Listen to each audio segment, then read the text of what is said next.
Assalamualaikum warahmatullahi wabarakatuh. Kembali lagi bersama kita ya, Santri Banten. Terkait kemarin kan sempat kita ngebahas tentang pemberontakan Geger Cilegon gitu ya. Ini masih nyambung gitu ya. Perangan Said bin Usman gitu ya. Usman bin Yahya kali. Bin Yahya. Ya. Ini kita belajar sejarah loh. Sejarah dan kita bukan niat Nggak ada upaya menyudutkan siapapun. siapapun. Memang benar murni sejarah dan sesuai data. Sebagai data pembanding. Data pembanding. Edukasi buat teman juga lah gitu. Edukasi buat kita semua gitu kan, bukan untuk menyudutkan, menjelekkan atau apa. Ada yang bertanya? Ya kali itu dulu aja paling terkait Geger Cilegon itu kemarin yang sudah dibahas. Ya. Makanya kita pengen tahu lebih dalam bagaimana sih peran daripada Habib Usman itu dan kedekatan itu bagaimana dengan Belanda gitu. Ya. Jadi Habib Usman itu kan salah seorang ulama ya. Salah seorang ulama yang keilmuannya itu udah nggak usah dipertanyakan, ahli dalam berbagai bidang gitu. Dari fikihnya, dari tafsirnya, dari hadisnya, kemudian dari ada ilmu geografi pun menguasai, itu luar biasa itu Habib Usman bin Yahya. Kalau bahasa Banten jaduk gitu ya. Jaduk dari sisi keilmuan gitu ya.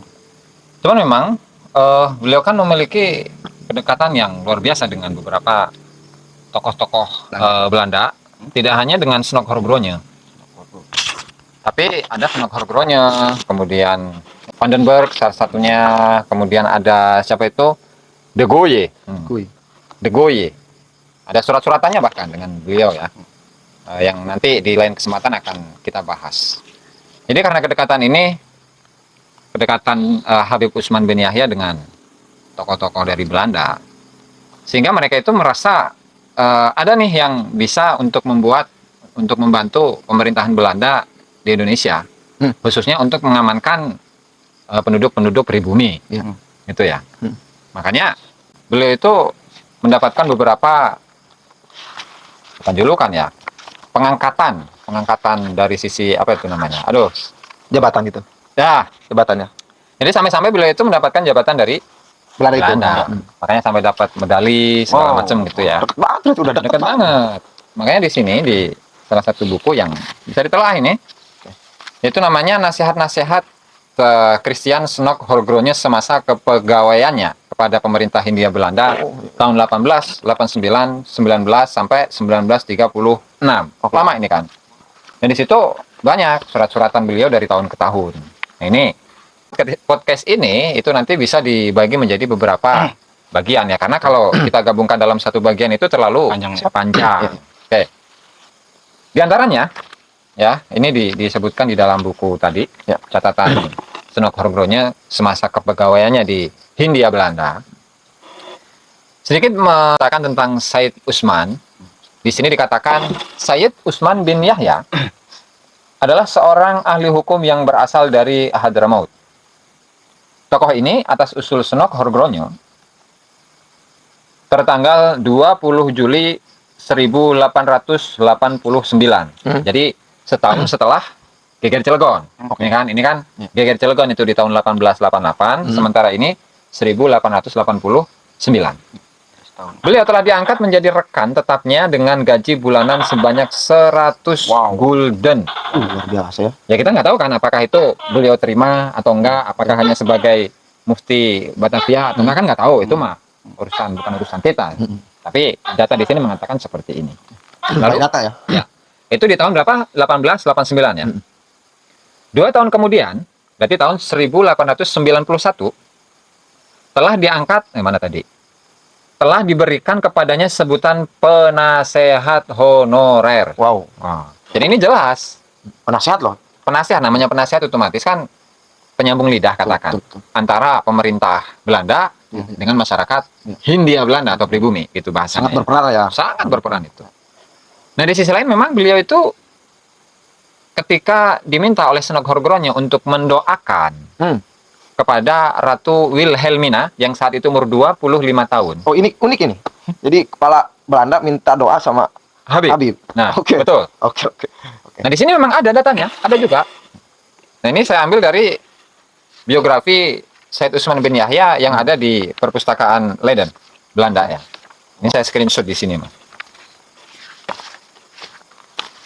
Nah, bisa dibuka nanti di layar ya. Siap. Di sini. Nah, bisa dibuka. Dan pengen tahu nggak ini apa Iya dong. artinya, Kita bedah lah gitu. redaksinya gitu, Ya, supaya harus kita tahu doanya itu apa sih, yang dari doa yang beliau bacakan itu sampai menjadi pro kontra di antara ulama-ulama saat itu. Gitu. Ini redaksinya, Allahumma ya latifal lutofa. Ya Allah, wahidat yang maha lembut dari segala yang lembut. Wa ya kanzad du'afa, wahidat yang menjadi gudangnya orang-orang yang lemah. Wa ya malikal ardi was sama, wahidat yang merajai bumi dan langit. Anta ta'lamu ma dhahara minna wa ma khafa. Engkau mengetahui apa yang nampak dari kami dan apa yang samar dari kami. Allahumma kama latafta bina fi diyari hadhil mamlakati. Ya Allah, sebagaimana engkau lembutkan, engkau bersikap lembut kepada kami di daerah-daerah kerajaan ini. Nah, berarti ketika Belanda itu menjajah Indonesia, beliau dari doa ini merasakan kelembutannya Dari kerajaan itu. dari kerajaan itu. Belanda Kelembutan itu. Allah dari kerajaan itu berarti kan. Ya. Nah, sehingga beliau merasa tenang dong.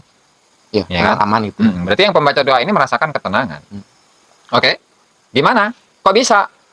Haitsu la ahada yata'arradu alaina fi diyarina. Sekiranya tidak ada seorang pun yang mengganggu kami dalam urusan agama kami. Yaitu apa? Satu, min sholatina. Urusan sholat aman, ya jelas dong. Ya. Ketika Belanda itu menjajah Indonesia, sholat bisa Masih dilaksanakan. bisa sholat, masih Betul. bisa sholat. Wa zakatina, zakat sama. Masih. Wa sholatina, wa siyamina, dan puasa kami. Ya. Nah, ini wa ma'ashina, kehidupan kami. Oke. Kalau untuk kehidupan kayaknya agak bertanyakan gitu ya. Maksudnya jelas lah.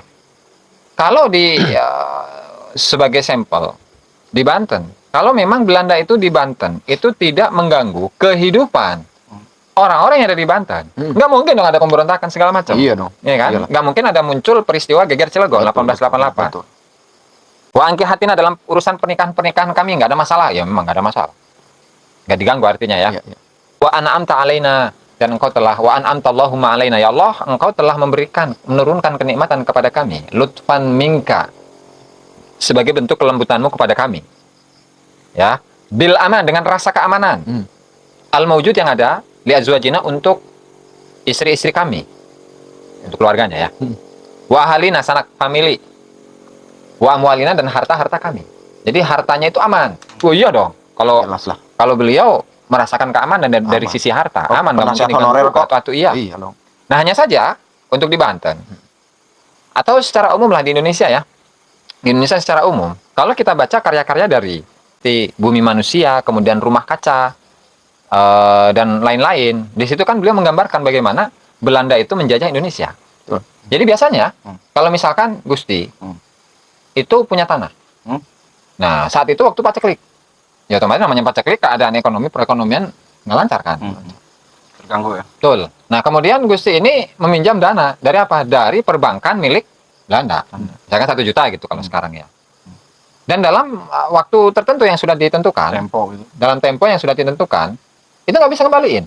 Nah, itu nanti Belanda, ya kan, akan melipat gandakan utang yang diambil oleh Gusti dengan tempo tertentu. Setelah tempo itu lewat, nggak bisa bayar, secara otomatis lahan milik Gusti ini akan dirampas oleh Belanda. Itu kalau pribumi dengan kondisi masyarakat saat itu. Itu mah penjajahan lah. Sangat. Sangat. Namanya juga penjajah, gitu kan. Kemudian wa yassarta lana as-sa'ya fi asbabi ma'isyatina, dan engkau telah mudahkan kepada kami untuk upaya dalam mencari sebab-sebab penghidupan. Namanya orang Indonesia, masyarakat Indonesia saat itu saat dijajah Belanda, itu dalam keadaan miskin. Betul. Sementara untuk mencari sesuap nasi nggak mudah. Betul. Itu kondisi yang ada di masyarakat ya. Iya, Kalau beliau mungkin beda. Gitu ya.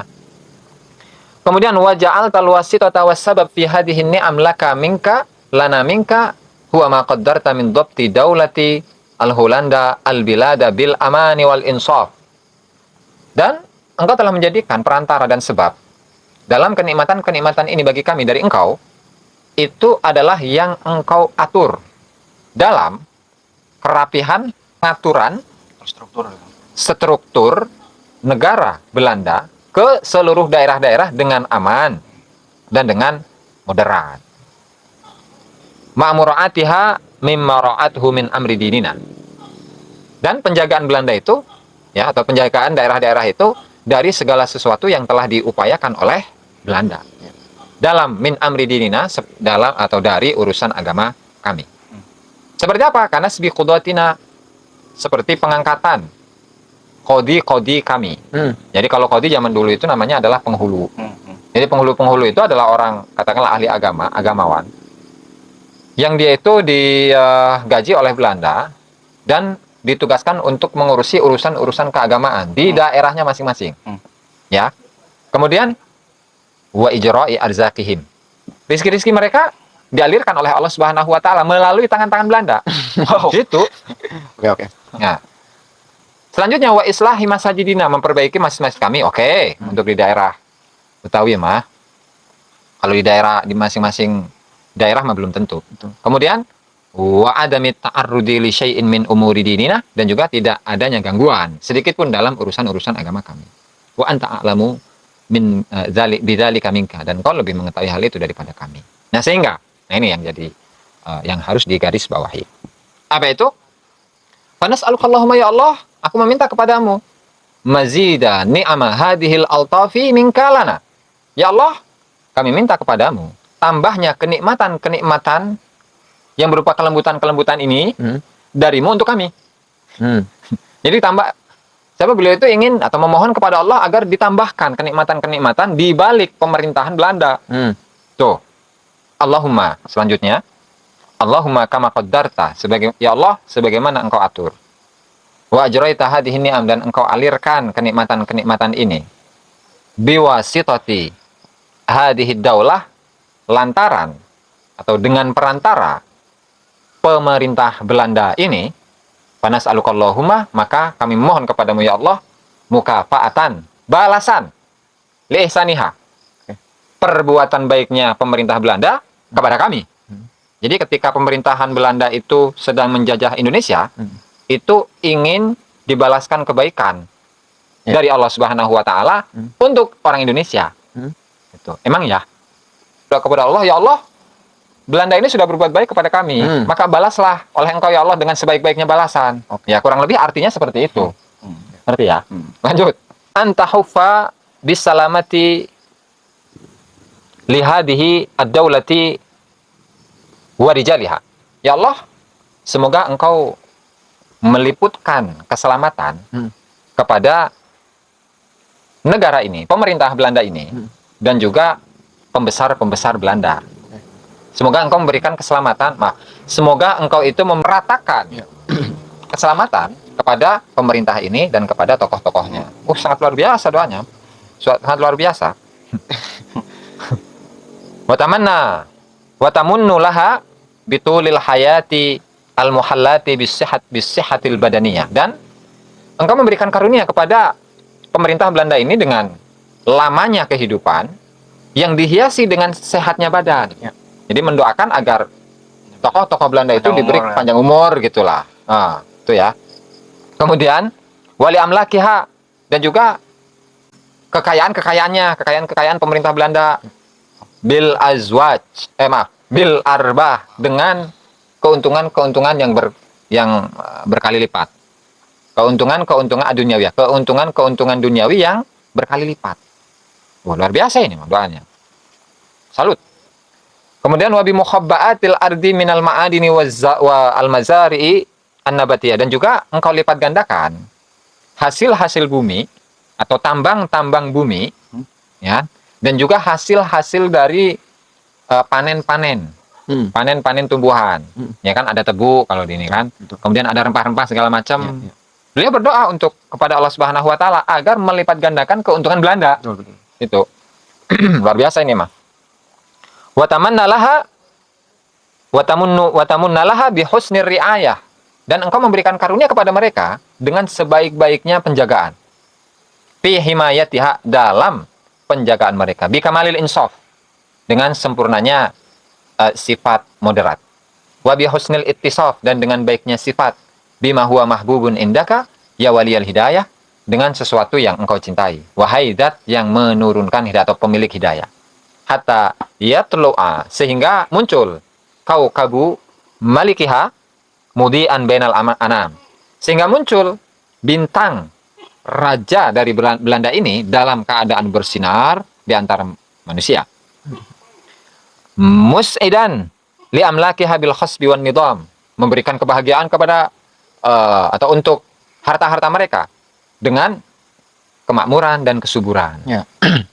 Waliman tahta himayatiha, dan juga bagi orang-orang yang berada di bawah perlindungan Belanda, bisolahi kulli syan, dengan baiknya segala keadaan. Wadawa mintil kan ni'am, dan kekalnya kenikmatan-kenikmatan tersebut bagi kami bagi kami ma'as salamati ala dawam, bersamaan dengan keselamatan secara terus menerus. Amin. Ini luar biasa memang doanya ya. Ini doa yang sangat luar biasa. Luar biasa.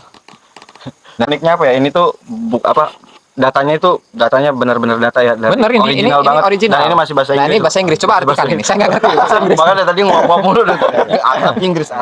Saya nggak ngerti. Ini apa redaksi asli ya? Sangat asli. Redaksi asli dari Syed Utsman bin Yahya, Habib Utsman bin Yahya, ketika beliau itu diminta berdoa di hadapan Ratu Wilhelmina. Ini doa untuk Ratu. Doa untuk Ratu Wilhelmina. Queen Wilhelmina ya. Queen kan ratu tuh ya. Iya emang. Rightful. Gus gini Gus ya. Gimana? Gus mana dulu nih? Gus inilah ya. Nafsu kita. Gitu. Gus Ajis Jajuli. Gitu. Oke. Ini kan doa ya. Ya. Kalau doa ya semua agama mengakui kalau doa ya bagus gitu kan. Dan di dalam doa ini juga sangat luar biasa. Berbagai macam aspek ada di doa ini. Betul. Kesejahteraan, kesuburan, keamanan semua ada di doa ini. Tapi hemat saya ini sebagai santri gitu ya. Saya pikir Belanda itu kan yang kita tahu ya menjajah gitu. Dari dulu dari nenek moyang kita kalau Belanda ya penjajah gitu. Pembodohan juga. Betul. Tapi di sini kenapa Habib Utsman malah mendoakan penjajah gitu loh? Itu aja sih hematnya. Kenapa bisa gitu? Ya karena beliau kan salah satu dari pegawainya lah, katakan seperti itu. Pegawai dari Belanda, sehingga diindikasikan gitu. Bahwa segala sesuatu yang beliau lakukan itu ya untuk kemaslahatan Belanda. Oh, karena beliau digaji ya, karena dia Ya tadi Iya. gaji beliau itu kan 100 gulden ya. Wow. Sementara untuk pribumi yang lain ketika dia mendapatkan tugas atau kerjanya itu menjadi juru tulis di daerah-daerah tertentu, itu hanya 15 sampai 30. Nah, sehingga kalau 100 ini ya katakanlah 3 kali lipat. Nah, saya tidak mau menjustifikasi ya. Tidak mau menjustifikasi, itu sesuai data yang saya baca dari catatan Senok Horgronya semasa kepegawaiannya di Hindia Belanda dari tahun berapa itu 89 sampai 1935. Wow, Gitu. lama Jadi banget. cukup lama. Penasaran aja kita gitu, kenapa kok bisanya gitu kan seorang penjajah didoakan yang mulia itu gitu tuh. Padahal yang jelas ya masyarakat kita sendiri yang lebih terpuruk gitu keadaannya. Kenapa nggak mendoakan kita semuanya gitu loh? Dia menjadi penasehat. Beliau adalah penasehat honorer. Tapi dia pribumi bukan sih? Pribumi Indonesia bukan sih? Kan tadi dijelaskan di awalnya ya, bahwa Arab. Syed Utsman adalah seorang ahli hukum yang berasal dari Wajar sih. Pantas. Ya udah pantas berarti ya. Wajar ya. Tapi ini menarik banget sih, cuman panjang banget sih pastinya ya, ada terus-terusannya kalau diterus-terusin. Nah, makanya dibagi ini baru satu bagian gitu kan. Nanti di lain waktu kita membaca Ini hanya bagaimana surat beliau kepada beberapa Banyak ya, pokoknya masih banyak tokoh-tokoh yang harus Belanda. dibenahi ya. Dan ini ternyata di tahun berikutnya, di tahun-tahun berikutnya, yaitu 1923. Itu juga dituliskan ulang oleh putra beliau yang namanya Yahya ya. Yang namanya Yahya. Kemudian diterjemahkan ke bahasa Melayu. Walhasil ada terjemahan Melayu dari doa yang dipanjatkan oleh beliau gitu ya. Dan ini ditulis oleh putra beliau yang namanya Yahya bin Utsman gitu ya. Prayer for the Queen Batavia 1923. Wow. Jadi ada pertanyaan nggak tuh? Atau ada yang ingin didiskusikan dari teks doa yang kita baca? Si Ratu itu apa sih maksudnya? Nah, cocok itu. Betul. Jadi Ratu Belanda yang waktu itu berulang tahun yang ke-25. Nah, jadi beliau itu pun juga menuliskan syair atas ya, katakan selamat ulang tahun gitu lah kepada Ratu Wilhelmina, yang di situ ada gambarnya ya kan. Kemudian tidak hanya gambar, bahkan pujian pun disampaikan oleh beliau kepada Ratu Wilhelmina. Jadi ulang tahun yang ke-25. will help me. Nah, itu ada ininya. Dan ini akan kita bahas, akan kita ulas di pertemuan berikutnya. Oke. Oh ya, tapi ngomong ini rokoknya enak, cuman mau nyebutin mereknya belum sponsor ya. Ayo dong, datang. Ya cukup sekian ya untuk hari ini kali ya. Ya. Moga-moga Siap. nyambung gitu ya. Amin. Assalamualaikum warahmatullahi wabarakatuh. Waalaikumsalam warahmatullahi wabarakatuh.